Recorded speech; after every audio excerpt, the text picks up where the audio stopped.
Coach Corey Wayne, and this is my video coaching newsletter. And the topic of today's newsletter is going to be relationships, living and speaking your truth. I love this email that I'm going to get into with you today because this guy did such a great fucking job of living his life and doing what he wants and not compromising his values or goals because he's potentially afraid of losing one of the women that he's dating. This guy's dating multiple women, and the girl that he liked the most out of all of them basically asked him if he was dating anybody else, and she was not happy when he answered truthfully that he was.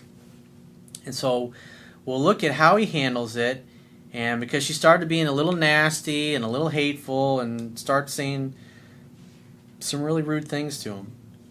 So I got a quote that I wrote on this topic, and then we're going to go through his email. And the quote says, "Before you start dating and looking for a relationship, you need to know what you're looking for, why you're looking for it, and what your standards are of what you're willing and unwilling to tolerate regarding the behavior of the person who you choose to date or be in relationship with. If you are smart, you will make the choice to make your life a drama-free zone.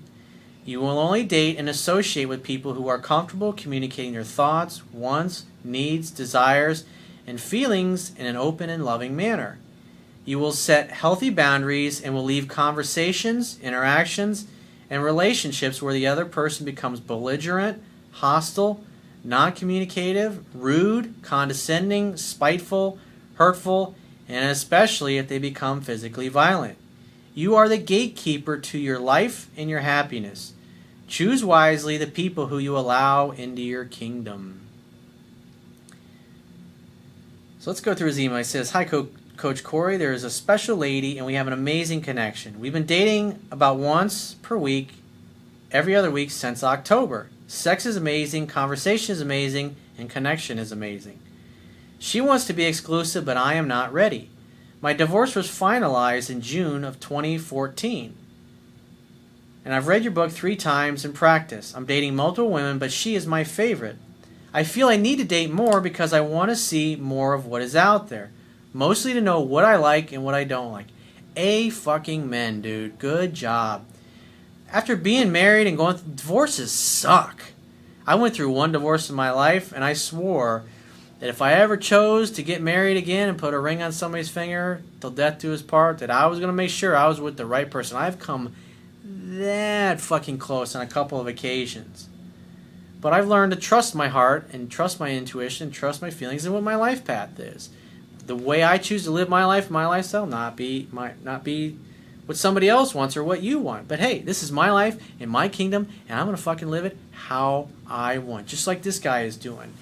He's not agreeing to be committed to somebody, even though he really likes her and she's better and more special than all the other women that he's dating because she wants to be exclusive. He says she was pushy about a relationship this morning and even apologized for being pushy about it.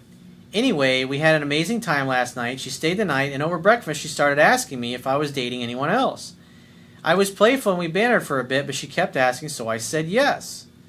She said she couldn't stomach me dating anyone else if she knew about it, and basically gave me an ultimatum. So she's trying to lock you down to a commitment. Isn't it amazing how the tables turn? Most guys are trying to lock a woman down, and she's trying to lock you down. If you look at movies from 50, 60 years ago, the old black and white movies, this is the way they always were. The women were always trying to get the men to settle down and nest and start a family together. And they may have gone kicking and screaming to the altar, but at the end of the day, they were still happy and gave her what they wanted. But men did what they wanted. They followed their purpose. They followed their mission. They did what was right. They did the right thing.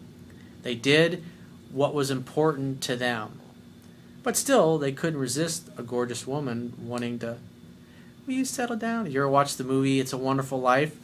George Bailey, Donna Reed's character, and Jimmy Stewart's character. It's perfectly illustrates this. What I love about that movie is that she was a very strong, very confident woman, went for what she wanted. She wouldn't tolerate any bullshit, but she was determined to get all George Bailey all to herself. And eventually she did, and they lived happily ever after. And they had a wonderful life together. It's a great movie if you haven't seen it. It's usually on the every station usually has it playing during the Christmas holidays. It's called It's a Wonderful Life. It was made in like 39 or 41 or something like that. Great fucking movie. He says, I didn't budge. It's not because she is not special. It's because I am not ready to get into something exclusive with her now, and I told her this. Good for you, dude. It takes a lot of balls to do that, because she's the best out of everybody that you're dating. You're thinking, I may lose this girl if I'm truthful with her, which you may very well lose her for good, because things get a little worse here. He says, what we didn't discuss this morning, but have discussed in the past, is that she has 2 kids and doesn't really want more. She said she would for me in 5 years. I'm not going to let myself get too involved with someone who doesn't want what I want, and I'm not waiting 5 years for a maybe. I wouldn't either. That's like basically a fraud. She really doesn't want to have kids, and so you go and you marry this girl, and she's going to like, I told you. Yeah, but you said maybe. Well, I changed my mind. I decided it. So then you get married, and 5 years later, you want to have kids, and she's like, no, not doing it. So your goals are not aligned with her goals. That's glaringly obvious. And therefore, she wants you to be exclusive, even though she's not willing to give you what you want. So he says, our minds and bodies are aligned, but not spirits, because we want different things. Should I text her that or discuss that with her? He said, she texted me the following. See, I wouldn't. There's no need to text that to her. She already knows how you feel. She already knows that you want kids, but she's like, no, I don't want to give you kids. But if push comes to shove and she's like, why don't you be exclusive? And it's like, well, you don't want to have children, and I want to have a family. That's a must for me. And maybe 5 years down the road, you might give me kids if we stay together. It's like, no, I'm not. I would never marry you or be in a relationship with you with that kind of attitude, because we get 5 years down the road and you're like, no, I don't want to have kids. I told you that beforehand. No, I want children. I'm going to have children. And so I want to have fun and see where it goes. Now, maybe you change your mind in the future, but everything I've seen from you so far, you don't want children. So I'm not even going to entertain being exclusive with you until that potentially is on the table. So here's text 1. She says, I'm pretty sure you and I both understand where we stand at this point. I can't see myself seeing you again without having feelings of illness. In the case that you ever foresaw me as a person that was essential to bringing you joy into your life, you wouldn't have kept any focus on anyone else. So now she's just butthurt because you didn't give her what she wanted. So she's hurt, and she's projecting that hurt onto you. Remember, no one will ever do or say anything to you that isn't a direct reflection of how they feel about themselves in a moment. So in her mind, she's basically projecting her fantasy, her reality onto you, and she's butthurt that you're not matching her reality or her fantasy. So text number 2. The only thing I ask is that you please mail me back my tourmaline. I have no idea what that is, a piece of clothing or jewelry. I don't intend to give anything to anyone anymore who will not be a part of my life. She's really upset. Text number 3. It's always a big red flag when a man wants you to open up and be vulnerable, and how dare you want that and be seeing other people. Again, these are her expectations not matching the reality of what you both have to offer. So she's trying to make you feel bad about what you want and who you are in hopes that you'll change your mind. And I wouldn't, because that ain't what you want. It's not your fault that she's upset that you don't match her expectations. The only thing you have control over is what you feel and what you want. And you're saying, I want this, and she's going, well, how about that? And you're going, I don't think so. The strongest negotiating position is being able to walk away and mean it. And you want what you want, but she's not willing to give you that, and she says she's walking away. We're like, okay, don't let the door hit you in the ass on the way out. Oh, you're leaving me? For how long? Can I help you pack? Can I order some movers for you? Want me to get some wrapping paper to help you move that shit? Need some boxes? Nothing about a relationship with you is special at all. You probably tell the same shit to that chick Samantha. Just gross. Please mail me my tourmaline, if you have manners. I don't need to give away my special things to a man who failed to make me special. It's not that he didn't fail to make you feel special. You chose not to feel special.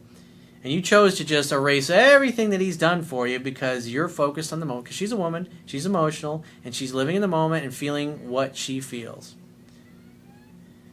So he says, my text back to her. Number 1, hi Jessica, I truly enjoy our time together. I do want you to be happy, and I know that you are special and very special to me. I've never met someone like you in my life, and probably never will again. You do bring joy into my life. There is more, but too much to text. I think you're amazing, and if you change your mind and want to see where this goes, let me know because I would love to see more of you. It's a great fucking text, dude. Great response. You get a high five. Ding. Text number 2. Of course I will mail your tourmaline back to you. Text number 3. I don't appreciate you texting me that I say the same things to other women. So now he's drawing his boundaries. He's saying, this just doesn't work for me. So I got a follow-up email from him, and he says, as a quick follow-up, she's getting really nasty and saying hurtful things. I texted her that I don't appreciate her text because no one will ever do or say anything to you that you don't invite them to do. And so for him to sit there and tolerate this nasty behavior or to say, okay, well, I'll be exclusive with you, just to placate her, now you've just communicated to her that this is how she should show up and treat you when she wants to get her way with you. To be a fucking total bitch and an asshole and be nasty and say hurtful, mean things to you. And a man who loves himself and values himself and respects himself is going to say, that doesn't work for me. Obviously in a loving manner, not a smart-ass manner like I did it, but he's drawing his boundaries. He's like, no, you're great, you're amazing, you're special. He reiterated that to her in her text, and she's still like, fuck you, man. Fuck it. She continued to be nasty, so I texted that I wouldn't text her if she would not be nice. She got nice, then nasty again, so I texted her that I am done with the conversation and she could talk to me later when she calms down. I just want to know your thoughts on how I handle the situation and how I can improve. Dude, you did fucking awesome. You did pretty much what I would have done. You basically said, this is it. I don't like how you're talking to me. Get in touch with me when you're ready to be sweet and loving because this is fucking bullshit. Nobody talks to me this way. And this is how you keep your life a drama-free zone because this woman is trying to bring drama into your world and you're going, stop right there. But you need to back your fucking shit right up, honey. This doesn't work for me. He's living his truth. He's speaking his truth, and he's not agreeing to go along with her bullshit. So I think you did awesome, dude. You made the right decision. You spoke up for yourself, and when she started crossing the line and being nasty, you walked away. You left the interaction. When a woman treats you properly, she gets the gift of your time. When she's an asshole, like this girl has been, she gets the gift of missing you. You walk away. The strongest negotiating position is being able to walk away and mean it. And that's why you should never call her or text her again because her behavior is inappropriate. She needs to come back to you and apologize for saying all those nasty things. And if she doesn't, fuck it. You move on with your life and you'll meet. I mean, you already got other women in your life, so it's just a matter of time before you find somebody better. A woman who has a high self-esteem, who loves herself and values herself, this is how she's going to react to that. Oh, you're dating other women? Well, I hope you're having fun, but you better be practicing safe sex with them. She's going to have the attitude that, that's all right, because I know eventually you're going to choose me over them anyways and want to only be with me because I'm fucking amazing. That's her attitude. And she's going to go about life with that kind of attitude. And if you end up choosing somebody else, well, hey, it's your fucking loss, and she's going to feel that way. That's going to be her truth. So the right woman will be like, all right, cool. Well, I'd like to be exclusive, but hey, I understand. You just got a divorce 6 months ago. Okay, no problem. But I'm dating other people too. And we'll see what happens. We'll see where it goes. And the better things get between two people who love in such a way that the other person feels free, eventually these other people you're dating, they just kind of fall by the wayside and you end up being exclusive anyways. If it's meant to be, it'll happen. It'll effortlessly flow together like that. But it's only going to flow like that if you live and speak your truth. If you get into an exclusive relationship with this girl and you don't really want to be exclusive with her, now you're living your life according to somebody else's expectations, and she's going to continue to be bitchy because now you've trained her to be that way. And on top of that, you're not really doing what you want. Now you're kind of sucked into a relationship that you don't really want to be in. Besides, you have the experience of how much fun it was to get a divorce 6 months ago. Divorces suck ass. I wouldn't wish that on my worst enemy. They're not fucking fun.